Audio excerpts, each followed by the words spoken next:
All right. I just also wanted to say that I'm super excited to be here. I'm super excited that everybody else is here. I'm a super nerd, and I get goosebumps whenever we talk about just people coming together, bringing people back to the table. It's really some powerful stuff. So hopefully we all generated some really robust conversations while we were in our cafe tables. And I think in this portion now, hopefully we've generated a burning question that we would like to engage with our panelists on. So we're going to just kind of work through our tables, and we'll have each table give a question or a comment that will be directed towards the panelists, and we'll just... So I'll try to summarize one of the quick or key points from our conversation and translate to a question. And one of the key points was that participatory budgeting is a tool, and it is one of many tools that are available to us.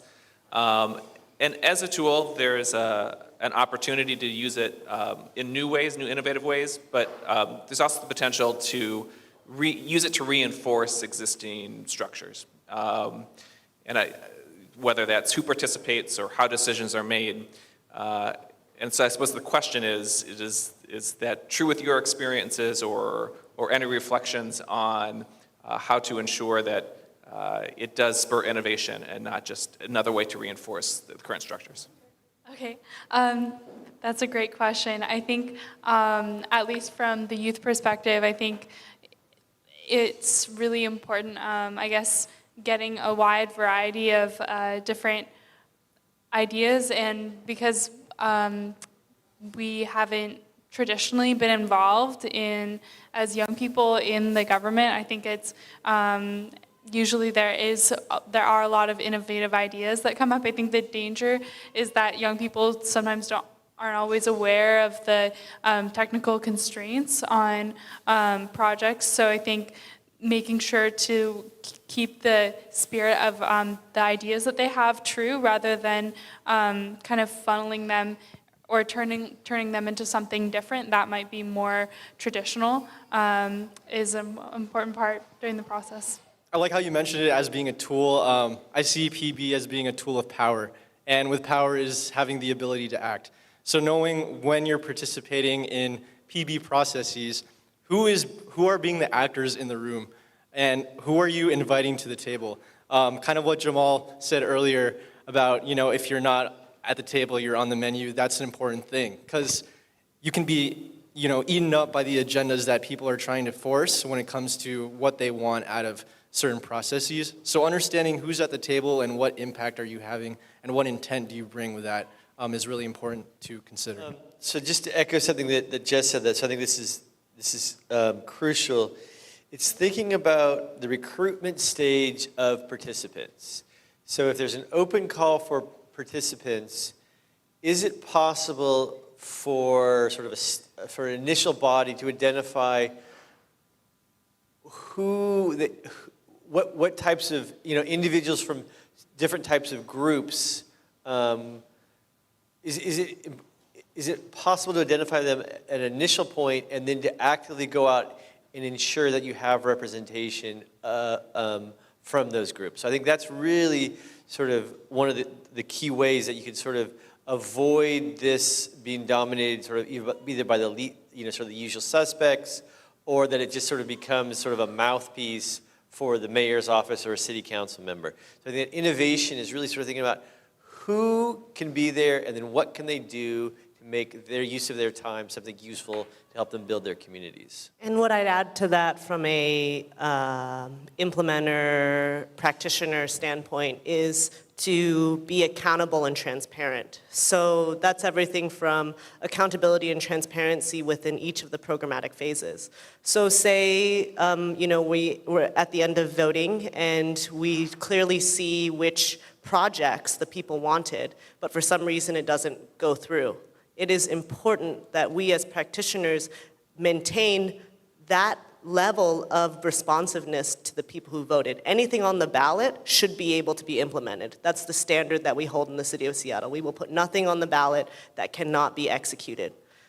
Similarly, what does accountability look like in the other phases? It looks like communities of color developing metrics that we must be accountable to and hit. If we're not hitting these metrics, the onus is on us to analyze what we're doing and how we can align ourselves with what the city, what folks have told us that we should be doing.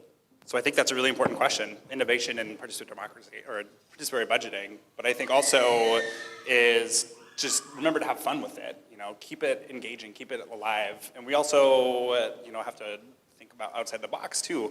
What's beyond participatory budgeting, participatory democracy? There's participatory policy making, participatory criminal justice, all these different aspects of participatory democracy that you can really engage in and kind of go around to find new innovative ways to bring things in. So I think that's a really important. The implication, it seems to me, is that participatory budgeting has the implication for redistributing power and resources to non-traditionally active or present communities, given access to that policy table or to that decision-making power.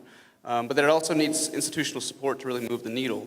So my question is, how might we implement something like participatory budgeting in a policy environment that's more conservative than Portland or Seattle, Gresham, for example, and get the support needed to create something that's actually an authentic vehicle to represent the interests of community members who are not typically given a seat at the table and not just given the trappings of a participatory institution that really just serves to perpetuate status quo interests? Thank you.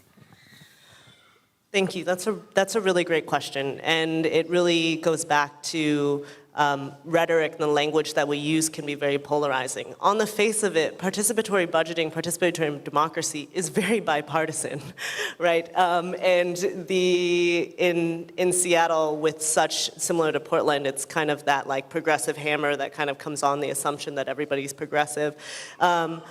And what we're really talking about when we say participatory budgeting is there's also a lot of fiscal pragmatism within it as well. So what I would say is playing up and using the language of democracy serves everyone. Democracy doesn't just serve Democrats. Engaged citizens lead to exponential amounts of overall good for us, right? And then the other piece of it is, and to play back on that, play up the fiscal conservatism, is we all need to learn good financial practices. That's very bipartisan. So that when you are pitching it in an environment where it's, there's one way to talk about participatory democracy as very progressive and giving power to the people, or you can frame it as this is really teaching people to take ownership over our finances. And that also looks like how do you curb, we're talking about values, right? Like curbing spending in one to another. This is the discourse that you have the power to change if you feel like, hey, maybe children don't need that many playgrounds. Okay, that's a very extreme example, but I'm saying that there's a possibility to talk about resources within a less, this is progressive, this is conservative, as much as this is for all of us. All right, so we had a plethora of questions, so I guess we'll stick with one. But when we were talking about our concerns and different ideas, the issue of equity just continued to pop up through our discussion. And initially, our very first question was, how do you get people to the table that really need to be there? I know that we've talked about it a little bit, but just looking at some of the results that were shown through the presentations, it's clear that there's still an issue of getting certain types of people or demographics to be able to participate. So I feel like that's a very large, maybe loaded question, but just some ideas and thoughts on how we can really, truly make it equitable for everybody. So I think there's two basic ways. One of the ones is that I mentioned earlier, and that's around the issue of recruitment, sort of identifying the groups and sort of making it's a really time-intensive, based on interpersonal relationships, where you try to draw people in. The second way is through program design. And through program design, you can do it in there's a couple different ways within program design. One way is to create a set of rules that ensures more resources go to underserviced neighborhoods. A second area is that a program could focus on a policy area that is a fundamental concern. So, for example, just drawing from Seoul, South Korea, they focused on public security, And one of the major issues is that poor neighborhoods were trying to get in sort of cameras to help aid the police, right? So you can sort of, in high areas of crime. So I think it then becomes sort of, as an equity issue, you can begin to put in rule features that say, okay, these are thematically a big issue that are of more concern, and so therefore the rules will be specifically geared towards that. One of the biggest problems, I think, is in sort of going back to this equity issue, is it's really hard, I think, to set up institutions where you say more resources are going to go on a per capita basis to underserved neighborhoods. Because those neighborhoods that aren't underserved are going to get upset. And so there's going to be a lot of conflict and pushback. So I think that's one of the key areas. So that's sort of this trying to sort of set up a dialogue around it could be around a thematic issue where you sidestep it. You say, okay, public security tends to be just fine in Northwest Portland, but it's less so in Northeast or North Portland. And so we're going to focus on public security as an issue. Thanks. So we were the Spanish group. I feel like we focused on the Hispanic community. And out of all the questions we have, the one that is burning in my mind is there's a lot of mistrust from our communities to the government, whether it speaks of where we grew up or our current political climate. So do you have any suggestions on how we could build more trust in the process from our communities to what we're trying to achieve?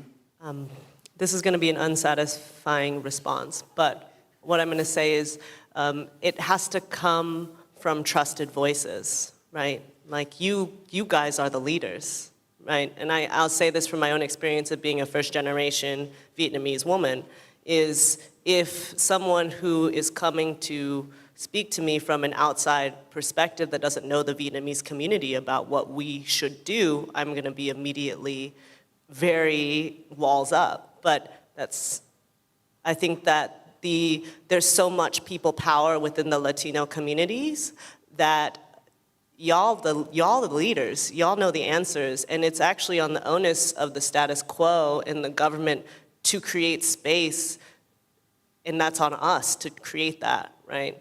But I don't think that anybody should tell communities of color what the solutions are, because I think communities of color have the answer.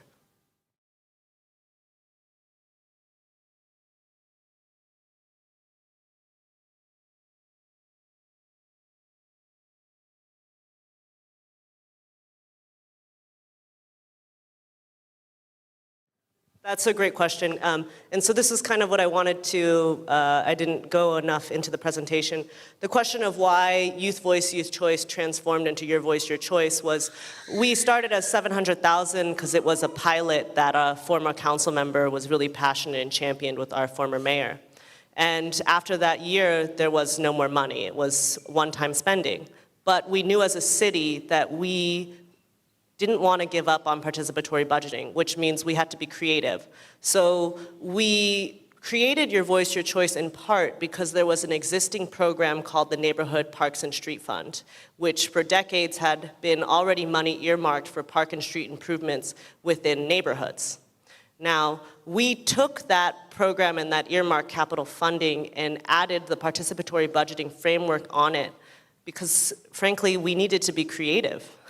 And it's a very pragmatic move, and I say that when you are in a government place and there was no way that the city council was going to give us more money for something, create new buckets of money, look at where there's already money and try to apply this process upon it. And I guarantee, especially the way that our cities and our counties are structured, capital funding is one of those secured buckets of funding that always can work. The difficulty with human services and like unrestricted dollars in the general fund is it's harder to make the case to politicians to invest make investments that are one time rather than a sustainable, what is the return? If I can just add on really quick, I think sort of thinking about this is there's an efficiency argument. You can make the argument that resources are going to be spent more efficiently because they're more tied in to what individuals really want. So it's moving beyond sort of what elected officials and city administrators think is necessary, and sort of making a better use of it. The second one is a legitimacy issue. And this is where you begin to see governments doing this in times of crisis, because they can legitimize shifting money around on the basis of the number of people who come and their forms of engagement. Just to give you one brief example, there's a case in Lincoln, Nebraska. They didn't call it participatory budgeting, but it was very similar. And basically, they were facing a budget crisis. They got a cross-section of the population together to ask them where to cut and how to cut resources, which is a terrible thing to ask citizens to do. But one of the things they did is they came up with this process of, here's what we think the priorities are. And then they actually said, but what we think you should do is we should do a short-term tax increase. And then this citizen body actually put pressure on the city council to make it happen. So it was a way of sort of a sidestepping. It wasn't what they were, it wasn't what the creators thought it was going to happen, but it's what it ended up coming out of the process. So our group wondered what kind of tools and what kind of messages you suggest for working with leaders to reduce the amount of resistance or concern that they have. How do you mitigate the risk that they feel in sort of turning over these kinds of decisions to folks that are not elected? Well, I think it starts with representation, because the way they got there was through us, basically. So it's their job to kind of listen to their constituency. And also, they have the task of carrying that out. So understanding what role do they have as an official to kind of sidestep the opinions of their constituency, but also understanding the demands. So I think that's something that is a balancing act for both parties concerning what is the official's role, but what can the constituency provide in terms of communication. And I think that's key in terms of kind of relaying like a strong relationship between a constituent and their elected official. And I'm going to quickly add, Bernie, it might be a matter of framing that this is a partnership. There's not sort of, I have more power than you do now, but we're sharing it in a truly egalitarian way. So, question that kind of rose to the top that hasn't particularly been asked yet at this table was, how do you measure success? So I'll start. So that's a great question. I think for the Youth Participatory Budgeting Program, it was really about how many young people first we were able to get involved, and from what districts, from what communities they were, taking into account the information of what school districts they were a part of, whether they shared their ideas initially and or whether they were actually engaged throughout the whole process and ended up voting, and also the diversity of projects that we were able to produce. Were these projects all serving one neighborhood, or were they going to a variety of places and for a variety of causes that were in need? So yeah, those were the main factors, I would say. I want to jump in here because this question is a great question. It's at the fundamental heart of both the academic and policy debates. Like the question, the way that I sort of reframe it a little bit is, do these programs matter? Is it worthwhile? And that sort of gets us into, is it worthwhile people spending their time on these programs? And then, so I think one of the ways you could approach this is to start with the so what question around each program. And what is that program trying to accomplish? Is it trying to build community? Is it trying to improve governance? Is it trying to help clean up city finances? Trying to reduce corruption? So those are some of the ways that once you have the so what question, the success metrics come out of that. And it can be around, could be around, citizen learning and empowerment. It could also be sort of if resources are begin to be allocated in different ways. So for example, it may be that if Paris is spending so much money, what were the goals of their organization as when they launched it? What were they trying to accomplish? Was it making the city better for tourists? Was it for their residents? Was it for school children? And then trying to sort of follow that through. So one of the reasons that we use that sort of back in my own research where we're using this metric of infant mortality is because infant mortality is really sort of about the access of poor and low-income women to healthcare. And it really demonstrates sort of how a city responds and begins to think about access for particular groups of women and families to the medical system. So that was a way to sort of show, were they reaching their goals of this inversion of priorities of trying to allocate money into communities that historically been underserved. I think it really comes down to sort of asking the so what, or sort of responding to the so what question. So this is sort of it's a process question about how you set up an effective system. So how do we create an effective participatory budgeting process that takes into account the fragmented systems of government that we have? And I think those exist everywhere, but particularly here in Portland. I mean, we've got a city and a county, state government, school districts, Metro, TriMet, all of which are providing different services. And services that I could imagine in a PB process, citizens don't understand those distinctions necessarily and are going to be asking for different things. I'd love to say that 6 governments could come together and run a process, but I know that's not going to happen. Yeah. So in your experience, how do you deal with that fragmentation when you're going through this process and keep that trust with the community members who are participating? Yeah, that is the golden question, and I also want to say that I've had a few conversations already about how you negotiate multiple scales of government and jurisdiction. The city of Seattle has not tackled that. For your Voice Your Choice, we work with 2 departments, Seattle Parks and Recreation, Seattle Department of Transportation. I wish I could say that it was easy. You'd think so internally with just a few departments. It's complicated. Our county is trying to start a participatory budgeting program as well. They're running into some walls. So there's 2 parts in that. There's the internal and the external. So externally, as you can imagine, when we're out in communities and we're soliciting ideas and doing projects, the metro comes up quite often, bus shelters. Well, technically that's actually county, that falls outside of us, so that doesn't work. So we have to say no a lot to many ideas. But rather than seeing it as a no, it's actually a teaching opportunity to talk about scales of government. So it's one of those like, wait, I don't understand, you don't handle the metro? No, we handle the streets, right? And that's a part of the educational opportunities that emerge when you're out, right? And then take the internal coordination of it. Sorry, so the question is what advice in terms of process? What I would say is relationships. You definitely need strong relationships to make this work. And it won't work if you don't have strong relationships. And a part of that too is a lot of it is going to be timing. Who is in power, who is in their jobs, and that continuity. And what I'd say is a clear delineation of roles and a clear communication and goals. We know you can sit down and map out all of the barriers that exist, and as you're doing your program design, put those barriers in the forefront. And I say this a lot, I say it's not to say have low expectations, but have reasonable expectations. Draw a smaller box, do that box really well, execute to the full point, then use that data as a case to then expand. But don't shoot for the moon right off the bat. That's setting yourself up to fail, and it's defeating. It's defeating for your staff. It's defeating for electeds. It's about calling where you can wins and using it as fuel. Thank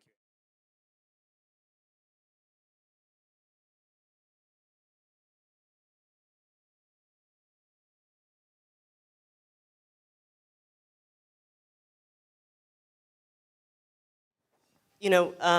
What I'd say is that we have to continue to do better on that. Our engagement strategies changed by tapping community-based organizations that are the trusted partners and folks that can mobilize people. I think first and foremost, recognizing that the city is a government entity with limitations, that we need to have the folks that are actually doing the work as the center of it. So what that means is putting a lot of power and trust within our nonprofit service providers and community-based organizations to drive that work, and then driving our engagement and outreach strategy while supporting them also. But the resource wars is real, and especially within districts, and the disproportionate resources that happen across neighborhoods. And what we do in our project development, which are the 2-hour meetings, is we actually have criteria that center on need at location, and also looking at what are the environment. We actually make people look at those maps, look at collision data, and actually think about when you're evaluating who is being affected by this project. So what are the cultural institutions around there? What communities are there? And we ask them to score and evaluate the projects based off of a criteria equity. Now, does that work all the time? No, people are in their own discretion, but we set up the conversation to put that as the center of criteria. What would be the appropriate way to introduce participatory budgeting to the Portland Public Schools? That sounds like an awesome idea. I think it's a great way to go through schools. That's probably the most direct way to reach young people. And I would say just making sure to have young people on your commission, because they are the ones who know the kind of the best access points. Like, for example, like at what time of day to like run meetings in which students come up with the ideas for how to use the money. So I think really making it a partnership between student leaders. You could have an application for that, and the city officials. I would also say focusing on the communities at the school that need it the most. Amy brought up like a great like data picture of like the different pockets that weren't being like historically served. So understanding if, I'm not sure how the Portland public school system works, if students can like go to schools that are outside of their neighborhood, but like understanding the communities that are at the school and those who haven't been historically listened to, it's important to get those voices instead of hearing from the ones that have already been heard. So that's key in kind of fueling the education in the Portland Public School District. All right, so let's hear it for our panelists here. Thank you, everybody.